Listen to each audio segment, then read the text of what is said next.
Assalamualaikum warahmatullahi wabarakatuh. Pada pertemuan ketiga ini kita akan membahas mengenai getting things done in the classroom di mata kuliah English for Classroom Practice. Commanding. Number 1. The simplest form of command is the imperative. For example, open the window, close your books. Number 2. The corresponding negative form, prohibiting. Don't write this down. Don't look at the answers. Number 3. The imperative can be personalized. Alison, you try number 2. You say it, Tom. You boys, listen now. Answer it, somebody. Come on, everybody.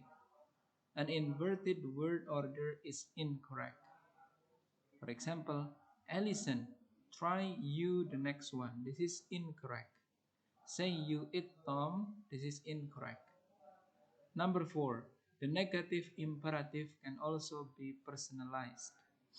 Don't you help him, Mark? Don't you talk, you two girls? Don't anybody move? Number 5. An emphatic form of the imperative exists, which expresses annoyance or frustration.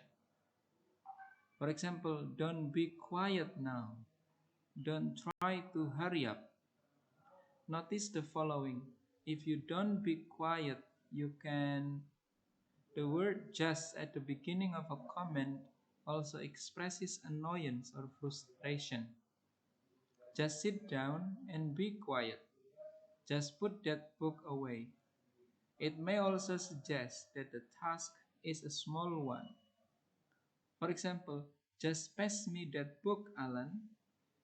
Just turn the lights off.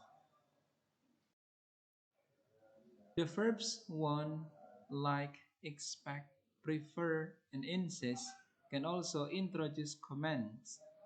Notice the various patterns. Object plus infinitive. I want you to finish this off at home.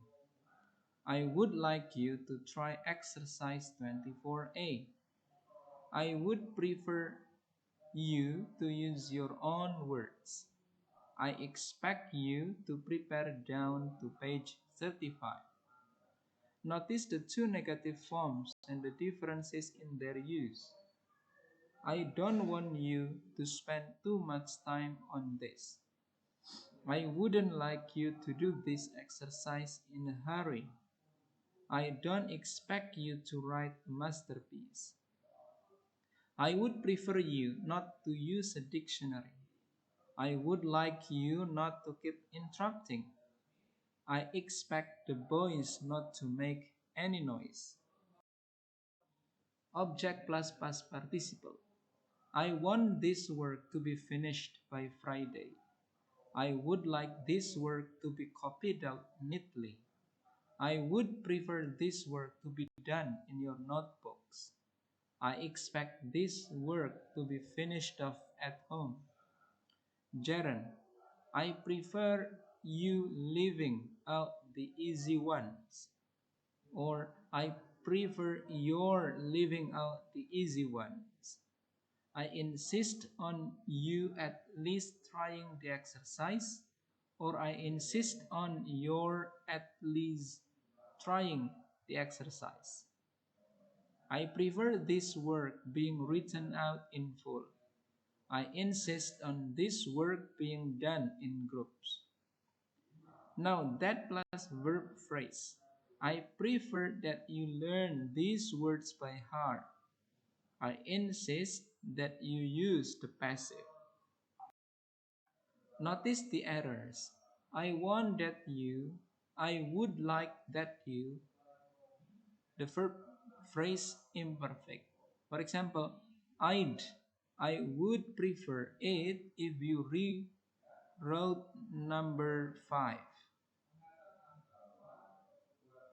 I'd rather you did this at home. Commands can also be expressed by means of the modal auxiliaries like must, have to, and should. For example, you will have to write this out again. You must have this finished by Monday. You should write your name at the top.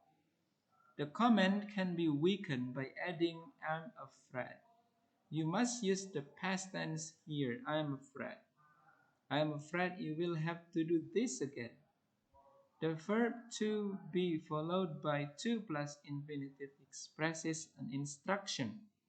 For example, you are to work in groups of 4. You are not to talk. You are to finish this off at home.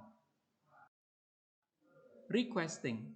A comment can be turned into a request by using a low raising intonation. For example, the comment, try it again, Bill. Requesting. A comment can be turned into a request by using a low rising intonation. Comment, try it again, Bill. Come out here. Request, try it again, Bill. Come out here. A comment can be turned into a request by adding the word please. This is probably the most frequent form of request. Please can be placed at the beginning or end of the comment. Put your pencils down. Comment. Request. Please put your pencils down. Put your pencils down, please. A request or low rising intonation usually accompanies the use of please. If the name of a pupil is used as well, the order of the name and please can vary. Please before the verb, however, may sound more formal. Tom, please come here. Please, Tom, come here. Please come here, Tom. It's different from Tom, come here, please. Come here, please, Tom. Come here, Tom, please. Remember, please before the verb may sound more formal than please after the verb. Notice that when several pupils put their hands up to answer and the ed teacher wants to select a particular pupil, he can do so using please. Number 7. Yes, Karen, please.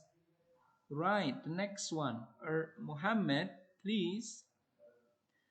Want and liked used in a questions also express requests. Would you like to write that on the board? Do you want to try the next one? Would anybody like to be the narrator? One of the commonest forms of request in English involves the use of a modal auxiliary, can, could, will, and would. Of these, would and could are the politest. For example, could you share with Anne today? Would you prepare chapter 24? Will you write this out neatly at home? Can you say that again? But notice, who would say that one? Who would write it on the board? Very frequently, these forms are accompanied by please. Could you please try questions 5 at home? Would you come out to the front, please? Please, will you try to remember your workbooks? Can you write that on the board, please? Notice that the position of please varies, but it tends to come either before the infinitive or at the end of the sentence. Initial position is less common and more formal. Could you please give these seats out? Could you give these seats out, please? Please, could you give these seats out? An extremely common variation involving the modal auxiliaries makes use of a tag-like ending. Clean the board, would you? Try it again, will you? Do number 6, could you? Open the window, can you? If the word please is also used, it can occupy 3 positions. Number 1, look this way. Could you? Number two. And number three, please look this way. Could you look this way? Please, could you look this way? Could you please? Where the name of a pupil is also mentioned, the position of name, tag, and please are really interchangeable at the end of the sentence. Open the window. Could you open the window? Please open the window. John, could you please open the window? And etc. The following polite forms are also common. Notice the various forms of complementation. Do you think you could write this out at home? I wonder if you could say it in your own words. Would you mind sharing today? Do you mind repeating what you said? A number of super polite forms also exist. Would you be so kind as to stop talking? Would you be kind enough to lend me your copy? Despair, anger, or frustration can be expressed by using the following phrases. I wish you would listen. If only you would try. Can you even try? Suggesting and persuading.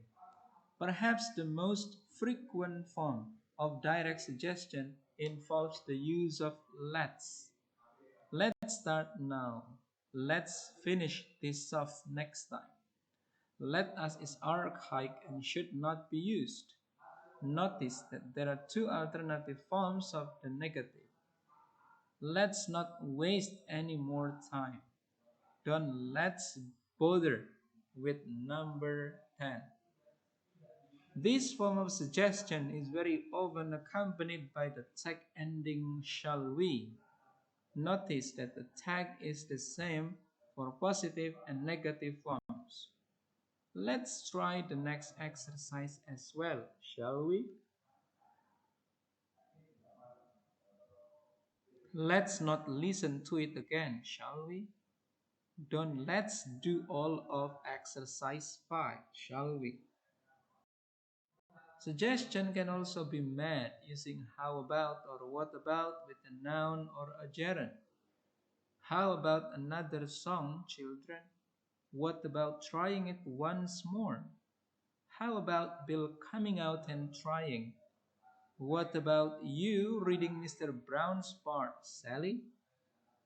How about and what about can also be used when obtaining answers to questions. Number 9, then how about that one, Pierre? Okay, the next one, how about you, Yutaka? A similar form of suggestion makes a use of what if and a verb phrase. The verb may be either in the present or past, although modern usage seems to prefer the present, especially where the function is clearly that of suggestion and not question. For example, what if we leave this exercise until next time? What if you finish this stuff at home? What if we change the word order? What if you start? You started with yesterday. What if you were to put the verb at the end? Colloquially, it is possible to use what about if and how about if in the same way. Take a look at the example. What about if we translate these sentences? How about if you started with the adverb?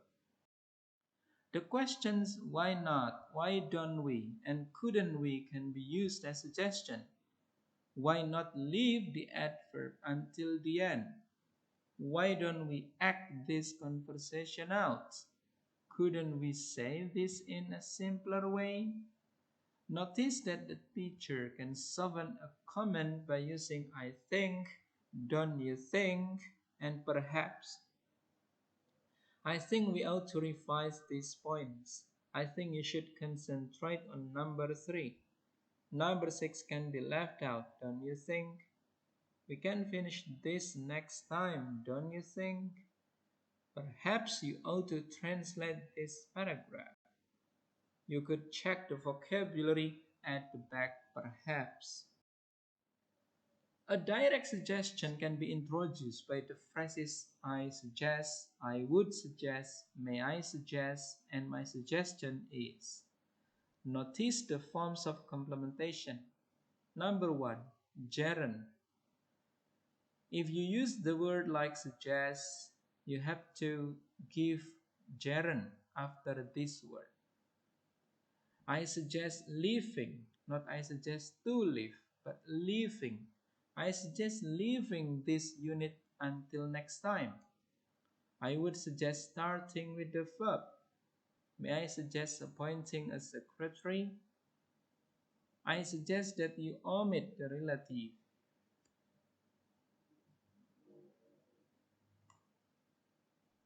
I would suggest that we check this next time. May I suggest that you learn this by heart? My suggestion is that you underline this phrase. Object plus infinitive. My suggestion is for you to finish this off at home. After I would suggest, the verb may also be in the past. I would suggest that you copied this out again. I would suggest you went through this carefully. The verbs may, can, and need can function as suggestion in the classroom situation. You may sit down again now. You can leave question 8 out. You needn't do the first 3. Notice the alternative patterns with need. For example, there is no need to translate everything. There is no need for you to do number 5. Phrases based around the word idea are often used to introduce suggestion. Notice the form of complementation and the use of the past tense. It might be a good idea to try this one again. It would be a good idea for you to write this down. It mightn't be a bad idea if you did this at home. It wouldn't be a bad idea if you did this at home. Notice the following phrases using as well or just as well and the modal auxiliaries can, may, and would. We may as well leave this exercise till Tuesday. You might as well leave number 4 out. We can just as well use the continuous here. You could just as well leave that out. We might just as well stop here this time. It would be just as well to check this at home. It would be just as well for you to revise this. Advice used to persuade often takes the form of a conditional. For example, it would be better, it would be quicker, it would be neater if you wrote in ink, if you just crossed the word, if you underlined it. It would be more English, it would be more sensible to begin who did, to listen in sections. Better is also used in the following phrase. You'd stands for you had. You had better do this exercise again. It's incorrect to say you'd better to listen, but after the word had better, go directly to verb 1. Notice the use of rather in the following examples. I'd rather you finish this off at home. I'd rather you didn't look at the answers yet.